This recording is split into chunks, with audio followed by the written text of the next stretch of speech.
Hello and welcome back to the Stationary Dev. Today we're just going to do a little bit of a currently ink, my first one in probably well over a year, but I finally have kind of enough pens and inks going to justify doing a currently inked video. I have 4 at the moment, and I have a couple more pens on my way to me, so there'll be some new ones probably in the next currently inked video as well, so be on the lookout for that and those new reviews. But I have 4 right now, so we're going to take a look at each one of them and their inks. And as always, I'm going to be doing it in this, I believe this is from Kaweco, and it's just a little thin, I guess you could call it a cahier, or just a little thin notebook with old stock Tomoe River paper in it, and it's the heavier one, 68 GSM, I believe. Yeah, so it's been almost a year since my last currently inked. This one was from October 8th, 2023. And we are well into November now. So we have our currently inked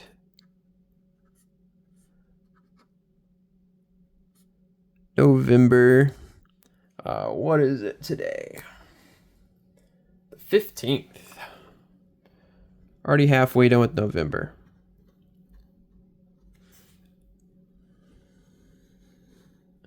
All right, and we'll just kick it off with the trusty workhorse that is my Pilot Vanishing Point. It's almost always inked, almost always in use. It's sort of my daily carry. So when I chunk my backpack, it's been used, it's been abused, it's been dented. The finish is wearing off in some parts, but I love this pen, and it's a workhorse pen. It's meant to be used. It's meant to, be at the ready at all times, and that's what I use it for. And so it does its job faithfully. I'm gonna zoom in just a hair so you can hopefully see what I'm writing. So our first pen is the Pilot Vanishing Point. This is a fine 18 karat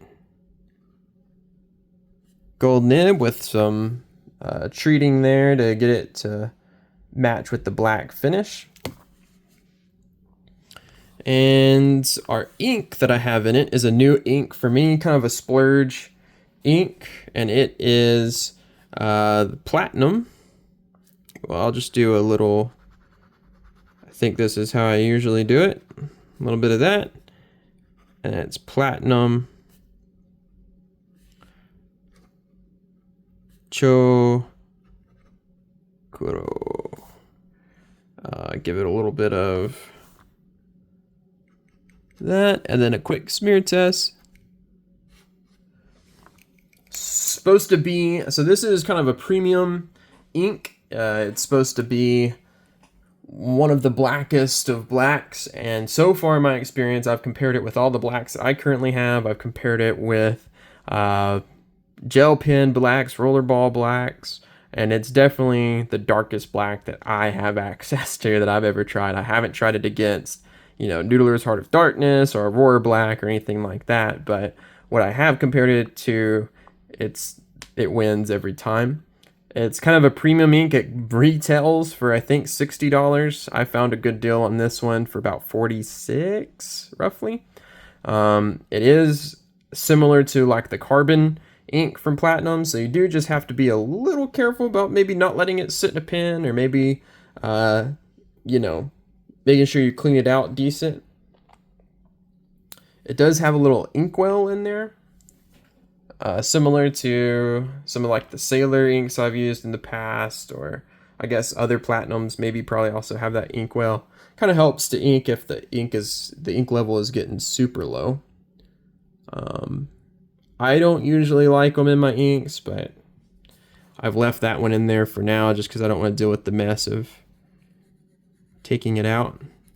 But yeah, it's a pitch black almost velvety look to it when it dries. Black ink. And so far in my experience, I've used it at the office just a little bit. I've tested it on a couple different papers, and it does really well. Kind of similar, some people have had this similar experience to the regular platinum carbon black, that it does well on cheap papers.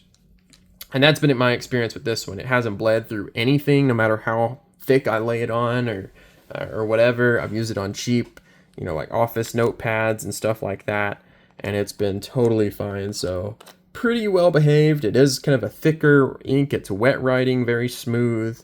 Yeah, I don't have any qualms with it so far, and it's definitely the blackest black that I've used or owned or have access to there. All right, next up. Let me check which one we have here. So this is my Lamy 2000. The reason I have to check is I have two of these in rotation this time. So this is my Lamy 2000. This is my OG one in the medium nib.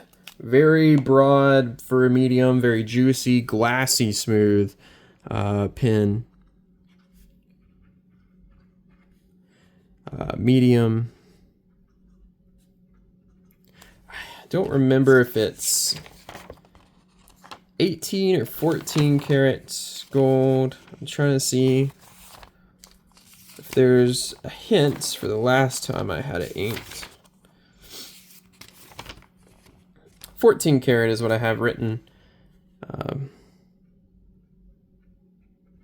last year. And the ink I have in it is another new ink for me. And it is, let me make sure I actually have it. It's a shimmer ink. It is Pelikan's Ink of the Year for 2024. I couldn't resist this one. It's my first Edelstein ink to try, so I haven't ever tried an Edelstein ink before. And this one is pretty good. So it is the Pelikan. I cannot spell. Oh man, I've messed it up. We're gonna try again. Pelikan.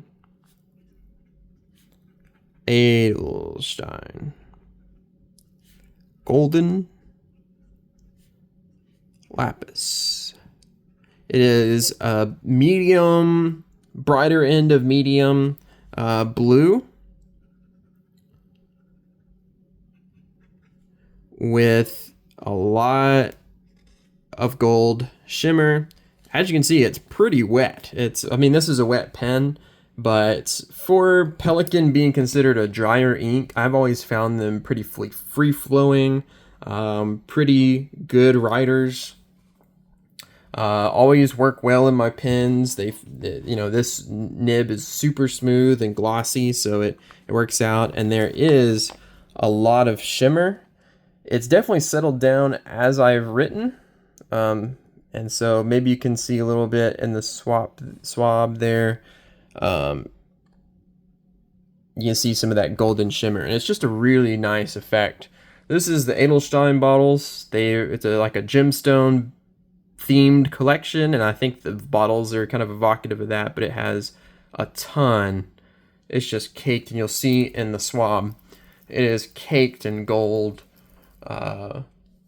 And it's like when I first started writing with it, it looked like the letters were kind of laced with gold, like gold leaf that you would find on like food or something. That's kind of what it reminded me of. And you'll see what I'm talking about as soon as this goes down and dries out. It's just a coating of gold. The only qualm I have with this ink so far is it's not always... It's so free-flowing. It's not always the best for all papers. I found that it's bleeding just a hair, and this is a really wet pen and a really broad wet pen. But I have seen it kind of bleed through and spot through, even as it's kind of evened out. It's done it a little bit less as I've written with the pen, but it still comes through just a little bit, like on rhodia paper even. So just kind of a heads up on that. But other than that, it's been a great ink, and I really enjoy the kind of effect, and you'll see that as that one dries.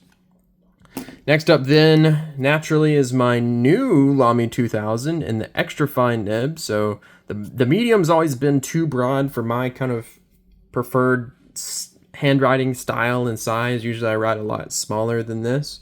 And I've always wanted a finer Lamy 2000. So I found one for a good price and picked it up in extra fine.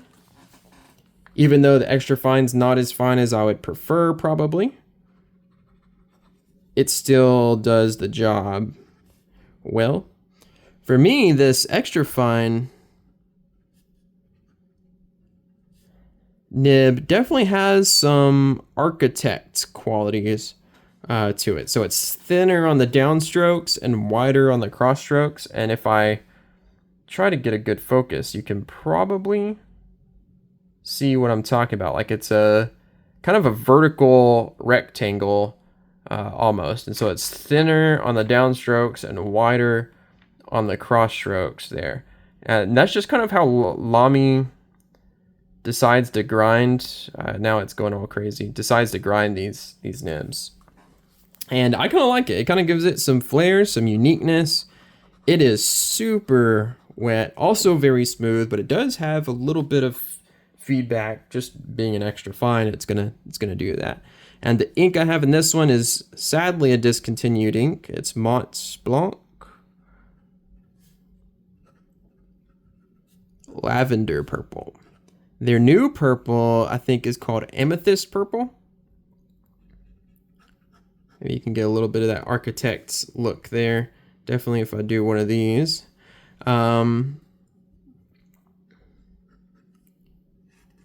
Yeah, amethyst, you can see it's super wet. It's just as wet as the medium almost. Lavender purple, discontinued. You can't get lavender purple anymore. They do have amethyst purple, but I've seen comparisons of the two, and they're not quite the same ink. Montblanc Lavender Purple is just a nice kind of reddish purple. I've always described it as, but it's still dark enough to be really readable, office appropriate. Comes in the Montblanc kind of horseshoe bottles, which are pretty neat. They'll sort of save the last little bits of the ink for you over there, so you can hopefully still get a good decent fill. I like the caps on the Montblanc bottles because they're kind of like surprisingly hefty, thick caps. This one's a good one. It doesn't have much shading. It's kind of just more of a readable purple. Maybe a little bit of shading on broader nibs. Not much sheen. You might get a little bit of gold sheen on like an edge that's really saturated. But in my opinion, it's just a really nice purple. I like these redder purples. It just suits my eye a lot better than like the bluer purples, if you know what I mean. And yeah, shame, but I was able to hunt down a new bottle of the lavender purple after they discontinued it, but before it kind of like became scarce on the market. They also discontinued their best red, or one of the best reds that was out there. They discontinued corn poppy red they had, and they replaced it with Modena red or Moderna red, but it's not the same. It's definitely, in my opinion, corn poppy red was just kind of a goat red ink. So sad that they're doing that. And I've heard, I don't know if it's true or not, but I've heard they're also discontinuing their Irish green. And I hope that's not true either, because that's generally regarded as a really great green. All right, and then the last one is a new pen. So I've had new inks. I guess this was a new pen too. So I've had 2 new inks and 2 new pens. This one's a new one. This was a fountain pen day purchase that I got from Pen Chalet. This is the Kaweco AL Sport, but you can tell it's a little classier looking than your usual Sport. It's the Piston version, and I've been waiting for this pen. I've been waiting for them to revive this pen. Kaweco AL Sport Piston. And the reason I say revive is that a lot of people might not know, but the original Kaweco Sport that was released was a piston filler and it had a gold nib. This one has a steel nib, but it's got a piston filler. But yeah, the original was a gold nib, piston filler, pocket pen, this design. And for whatever reason, when Kaweco re-released the Sport brand, I think in the 90s, they did it as a cartridge converter. I guess that's what was popular at the time. And yeah, sadly, it's been a cartridge converter ever since. But now they're getting back to the piston design. I love it. I got this in an extra fine, which is my style. Extra fine, steel nib. It's what I wish that this extra fine probably was, and you can probably tell the difference there. I know in my nib comparison video that's already out or should be coming out soon between these two, I said I was going to test it against other pens, but I didn't. I ran out of time and didn't get to do it. But you can kind of see there, like Chou extra fine, and then like the typical Lamy kind of size up extra fine between the two there. And the ink I have in this one is one of my all-time favorite inks.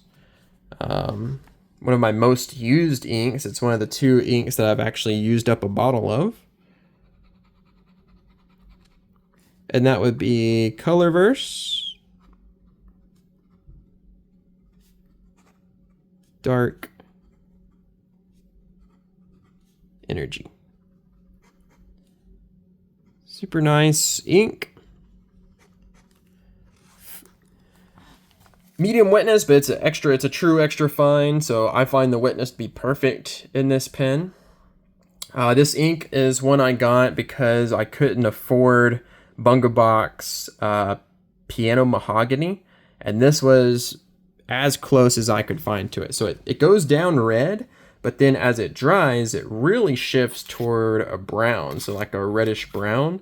And then depending on the pen paper combo, you can also get a little bit of maybe like a faint green to a blackish kind of sheen on it as well, which you'll definitely be able to see once I get the actual swab down. So I'll stop talking. This is the Colorverse bottles, super nice bottles. Colorverse is an underrated ink brand. I love everything that they've done for the most part, and love their inks. I have this one. This is a 65 milliliter, and it also comes with another, I think it's a 15 milliliter, and I wrote out the 15 milliliter bottle, and I've written some out of this bottle as well, just because, I don't know, this one scratches the good parts of my brain, I guess, and this is just a go-to solid ink for me. Also office appropriate, good in any pen, any situation.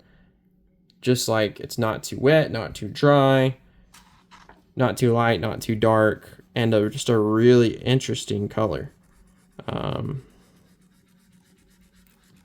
As you'll see, it's kind of a color shifting color.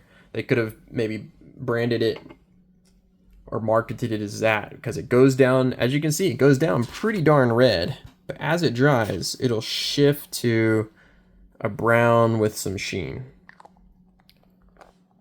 So I really have to hold myself back from buying a lot of Colorverse ink. This is the only Colorverse ink that I have, that I own. I've tried a couple of them, but I have to hold myself back or I'd end up with collections of these things. All right, so let me zoom out just a hair. There is my currently inked. I have 4 pens, 4 inks going at the moment. Like I said, more on the way, so there will be more in the coming weeks for a currently inked. We'll just review each really quickly under the light here. So Platinum Chokuro or Chukuro in the Pilot Vanishing Point in fine. And yeah, as you see, that ink dries just a matte velvety black. Even in the lighter applied areas, you get a little bit of maybe black sheen, a little bit of shine in there, but it is just jet deep. Like, what's that? There's that stuff that's like the blackest black that's ever been created, And this ink sort of is reminiscent of that for me, because it is just as black as I've ever seen an ink. Maybe an India ink or something not safe for fountain pens can get that black, but that's pretty impressive. And to be as smooth and functional as it is, not bleeding through stuff and everything. We'll look at the back of this page at the end. Then you have the Lamy 2000 medium 14 karat gold with my new Pelikan Edelstein. You can see all that shimmer is settling down there, and it's a beautiful, not only is it just a good shade of blue and usable shade of blue, but then that, I don't know, something about the gold on blue just made me pull the trigger really quickly on this ink. And this is only my second shimmering ink that I own. It has shading, it has shimmer, it doesn't have any sheen that I've seen, but it has really good shading, as you can see in the wet Lamy nib there. And the glitter just comes out perfectly and gives it a good effect, good little razzmatazz. Then the new Lamy 2000, an extra fine with one of my favorite purples, probably one of my favorite inks of all time, is Montblanc Lavender Purple. Sadly, when that's out, I'm going to be in trouble and in search of a new favorite purple. But nice wet, little bit of shading, but not much. Just a good purple all around. And I don't think we're getting any sheen on this swab. No. So don't count on any sheen, just a solid purple ink. I love that reddish purple color. And then lastly, the Kaweco AL Sport Piston, an extra fine with, once again, one of my all-time favorite inks, Colorverse Dark Energy. And you can see now, I don't know how well the camera picks it up, but it's really settled into that right in between a red and a brown color. And you can start to see some of that greenish, greenish, goldish, blackish sheen starting to settle in on top of even the writing on this Tomoe River paper. You can see it. Really interesting, just captivating. If we look at the other side, of course, nothing bled through. The Pelikan behaves on the Tomoe River paper. I've only experienced it bleeding through on Rhodia, of all things, in terms of like fountain pen paper, friendly papers. It'll just come in, it'll just spot in a little bit, but nothing from the blackest black I've ever seen or, anything else. All of these are really well-behaved inks, other than, like I said, those couple spots I've seen with the Pelikan Edelstein. So that's it for this currently inked for, what are we, middle of November 2024. So new year coming up. I've got some new pens coming in, a couple new inks. So once again, we'll have some more inks, more pens to discuss coming soon. Keep the eye out on the videos. I'll be releasing these on more regular schedule now. So more to come. If you made it this far and you enjoy this content, please really quickly tap that like button, and if you want to, the subscribe button as well. You can get some updates on when I come out with new videos or new fountain pen content or stationery content, whatever. It really helps out, doesn't cost you or hurt you at all, and helps me out a ton. But yeah, appreciate you for joining me, and as always, enjoy your time and stay healthy, and I'll catch you guys later.